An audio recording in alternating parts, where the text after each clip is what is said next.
want to explain something about gravity to you. You see, you can add gravity to a lot of your striking potential and to your felling potential, takedowns. Learn good words. Felling is a good word. See, I had my Kung Fu brother Antonio over tonight for a workout, and set up a circuit in the backyard with my kettlebells and club bells and my various other training equipment, my Death Trap 9000 pull-up rig and the wooden dummy and my new striking post and all that. And I've got this tire half buried in the yard, and we were doing falling palm strikes on the tire. And something we've been working with, via some of the more advanced training in Wing Chun, we've been applying a drop step type idea to it. And what I want you to understand is that gravity, while the weakest of the four fundamental forces, is also the most readily available and apparent one that we can apply. And it's powerful enough to pack a big punch. You see, gravity is already doing a lot of the work for you, so you might as well allow it to. In Kempo, we used the term marriage of gravity.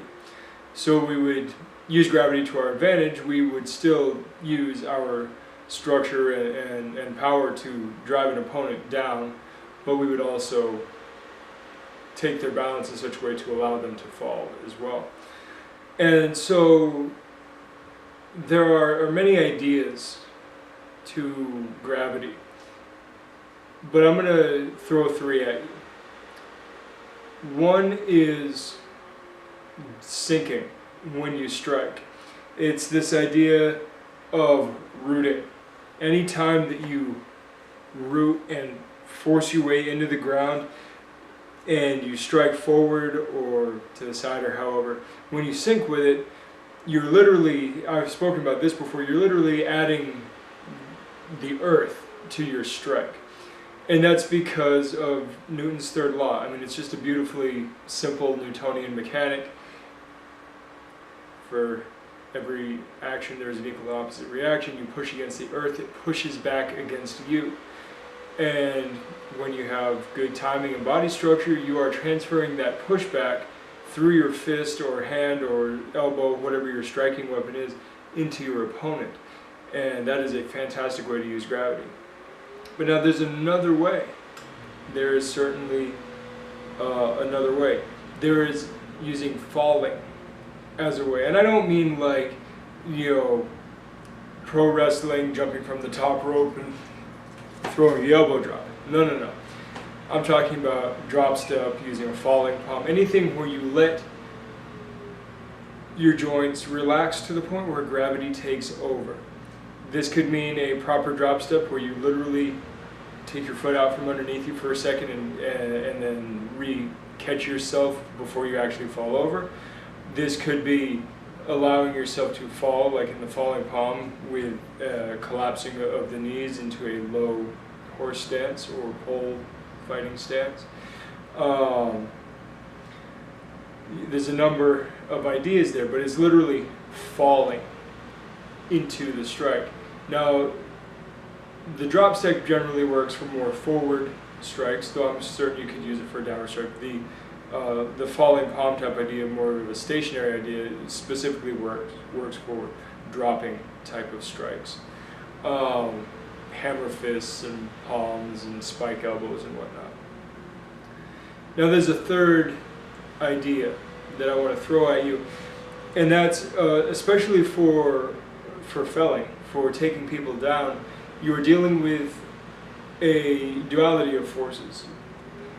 It's easier for people when they're entangled to kind of intuitively figure out their balance to a point, and if you push them in one direction or another, they are given opportunity to fight against it. But if you combine forces, it makes it very difficult. I like to think of it like the threads on a screw, screwing downwards. You want to spin them and you want to drop them. if you pull them down and spin, basically torque and sink, or any kind of vertical linear and diagonal linear forces together, really helps. If you take the chin, don't go sideways, don't go straight back, but tilt diagonally, it's going to really take off their structure and make it that much easier to take their feet out from underneath them. In when I was doing MMA, training full-time for MMA, we did a lot of wrestling, and in that wrestling we found that from a side position, as wasn't really trained in the terminology, but we would shuck the arm around and come through with basically just a clinch, a side clinch type thing. If we just dropped our weight and turned at the same time, it was almost impossible for somebody to overcome that takedown, because when the body has to split its attention between torquing and falling or dropping, it makes it very difficult for the brain to make up its mind how to deal with those forces, and eventually it just shorts out and you fall. So there's your three ideas. Drop step, literally just a hard gravity sinking fall type idea, and then of course the corkscrew idea. That's all I wanted to talk to you about, and I will talk to you next time. Good journey.